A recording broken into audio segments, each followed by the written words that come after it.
Hai, di sini saya coba menjawab pertanyaan teman-teman terkait perhitungan manual untuk mendapatkan model ARIMA. Di sini saya sudah memperoleh atau mencoba dengan bantuan software Minitab untuk mendapatkan nilai-nilai LAK untuk plot ACF dan PACF. Di sini saya setting LAK-nya itu 1 sampai 10 dan diperoleh plot ACF PACF-nya seperti berikut. Nah, di sini ada rumus ACF dan PACF. Untuk rumus PACF itu ada catatan bahwa untuk LAK pertama, plot PACF itu sama dengan nilainya dengan LAK pertama plot ACF. Nah, tujuan saya untuk menghitung dengan bantuan software di sini sebagai acuan nanti apakah perhitungan manual kita itu sudah sesuai atau belum. Kita langsung aja ke praktiknya. Di sini kita akan mencari LAK pertama untuk kedua plot tersebut. Karena LAK pertama itu K sama dengan 1, berarti kita isi YI plus 1. I di sini kan mulai dari 1, berarti 1 tambah 1 adalah 2, berarti kita mulai dari data kedua. Setelah itu kita drag, dan kita scroll ke bawah, akan ada sel yang nilainya 0. Nah, sel tersebut kita replace dengan NA. Kemudian, sebelumnya kita cari terlebih dahulu rata-rata dari dataset yang kita punya, diperoleh 76,66 sekian. Kemudian, kita kurang data pertama dikurang dengan rata-rata. Teman-teman jangan lupa untuk menguncinya dengan shortcut Fn plus F4, kemudian drag sampai bawah. Lakukan juga hal yang sama untuk kolom M dikurang dengan rata-rata data. Dikunci, kemudian drag sampai bawah. Untuk kolom berikutnya itu kolom N dikali dengan kolom O. Drag juga sampai bawah. Dan kolom Q itu adalah kolom N dikuadratkan dan di drag juga. Scroll ke bawah akan ada data atau sel yang nilainya 0 atau value seperti ini, di replace NA karena akan mempengaruhi hasilnya nanti. Kita masuk ke rumus. Tadi kan rumusnya itu adalah sigma. Berarti jumlah dari kolom P itu dijumlahkan mendapatkan hasil sekian. Begitu juga untuk kolom Q dijumlahkan mendapatkan hasil 72.000 sekian. Rumusnya tadi kan adalah dibagi, berarti 69.352 sekian dibagi dengan 72.81.3 sekian. Untuk PACF-nya, tadi kan ada catatan bahwa nilai LAK pertama untuk PACF itu sama dengan nilai LAK pertama pada plot ACF, berarti sama. Kemudian kita lanjut ke contoh kedua, yaitu mencari LAK kedua untuk masing-masing plot. Sama caranya, berarti tadi kan kita K-nya diisi dengan 2, berarti 1 ditambah 2 adalah 3, berarti kita select data ketiga, kemudian kita drag, dan scroll ke bawah akan ada 2 sel yang nilainya 0, itu di replace. Kemudian lakukan hal yang sama, Y1 dikurang dengan rata-ratanya, dikunci, kemudian di drag. Begitu juga dengan kolom Z, dikurang dengan rata-rata, dikunci,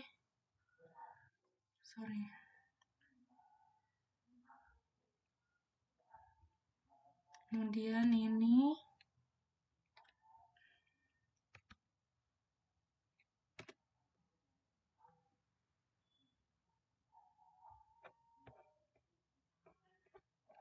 di replace juga, NA,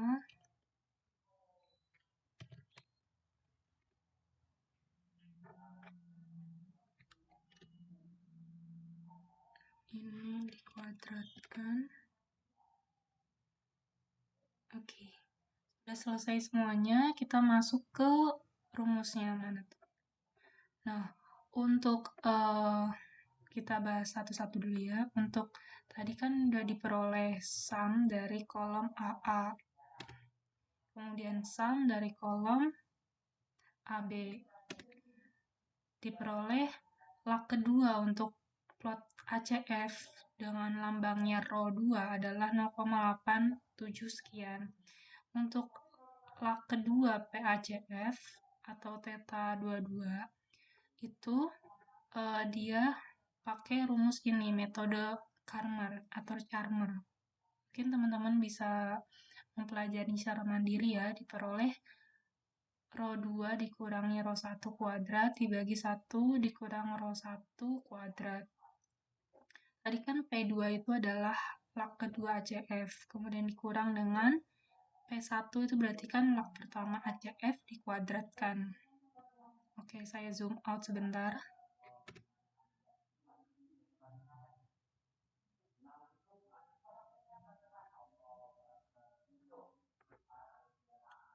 Ini log pertama ACF ya. Kemudian yang ini 1 dikurangi log pertama ACF dikuadratkan. Udah dapat hasilnya berarti dibagi. Diperoleh 0,3802. Oke, untuk sampai log kedua dulu, di sini coba kita samakan dengan output Minitab. Di sini untuk log pertama masing-masing itu nilainya 0,95. Sama ya teman-teman, 0,95. Kemudian untuk log kedua, plot ACF dan PACF, untuk log kedua ACF itu 0,8719. Sama ya teman-teman, nih kalau dibulatkan juga jadi 19. Terus kalau untuk log kedua PACF 0,3802 minus ya, sama ya teman-teman. Kemudian untuk berikutnya itu adalah log ketiga. Kita coba cari log ketiga. Di sini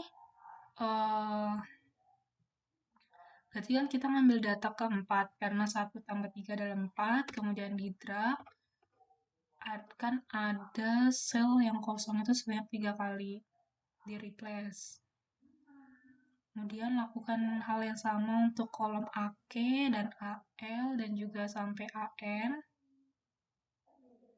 Nah, di sini kita masuk ke perhitungan atau masuk ke formulanya. Untuk mencari log ketiga pada plot PACF, itu kita masukin ke rumus ini. Karena 3 berarti kan row 3. Kemudian di sini K-nya itu akan mulai dari 1 hingga 3 dikurang 1, 2. Berarti stop di 2 di sini. Berarti theta 21 hingga theta 22. Untuk row-nya juga sama, berarti 2, 1, seperti itu. Dibagi dengan, berarti K-nya juga mulai dari 1 hingga 2. Itu teman-teman. Kemudian kita masukin rumusnya. Sama juga nih sum untuk kolom AM. Kemudian lakukannya hal sama sum untuk kolom AN. Diperoleh log ketiga plot ACF itu 0,77. Kemudian di sini kan theta 33 itu atau log ketiga PACF itu kan ada theta 21 ya. Semua theta kan kita udah punya nilainya kecuali theta 21. Nah, untuk mendapatkan theta 21 di sini kita cari nilainya dengan memasukkan rumus ini. Berarti theta 21 dia jadi di sini kan theta n kurang 1, K, berarti kan 2 dikurang 1 adalah 1. Kemudian K-nya di sini kan adalah 1, berarti theta 11 atau theta 1,1. Itu juga dengan yang sama seterusnya, theta 22 dikali dengan theta 11, karena 2 dikurang 1 itu kan 1, seperti itu. Tinggal masukin aja, berarti saya zoom out bentar. Theta 11 itu berarti miliknya PACF lak pertama. Berarti punya lak pertama, kemudian dikurang dengan lak kedua PACF dikali dengan lak pertama, seperti itu. Kemudian theta 22 itu berarti punya lak kedua PACF. Ini berarti tinggal dikali. Ini juga. Ini juga. Setelah diperoleh semuanya, tinggal dimasukkan rumus yang ini, teman-teman, theta 33.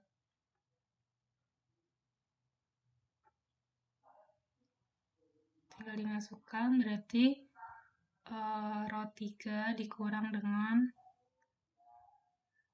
theta 21 dikali rho 2 dan seterusnya, dan diperoleh hasil minus 0,17.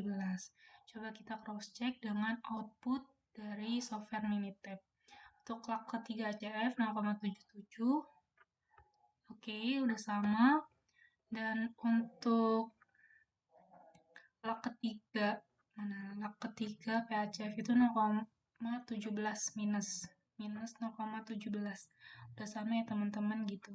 Nah, untuk caranya itu sama teman-teman, untuk lak 4 hingga 10 atau hingga N. Sama seperti ini pengerjaannya, dan kita coba lihat bentuk plotnya. Di sini mungkin nggak akan saya bahas karena sudah banyak yang membahasnya terkait pembentukan model ARIMA itu seperti apa. Di sini cuman saya akan mention ada berapa bentuk ARIMA yang diperoleh dari plot ini. Karena ada batang atau garis yang keluar dari signifikansi, yang garis merah ini, berarti di sini ada 4, tapi karena saya batas signifikansinya menetapkan di 4 berarti 3, berarti ada kurang lebih 6 yang terbentuk. Seperti itu. Di sini PACF hanya ada 2 batang yang keluar dari batas signifikansi, seperti itu. Mungkin cukup sekian dari pembahasan saya. Jika ada yang kurang dimengerti atau ingin dibahas lebih lanjut lagi terkait materi ini, teman-teman boleh tinggalkan komentar di bawah. Terima kasih.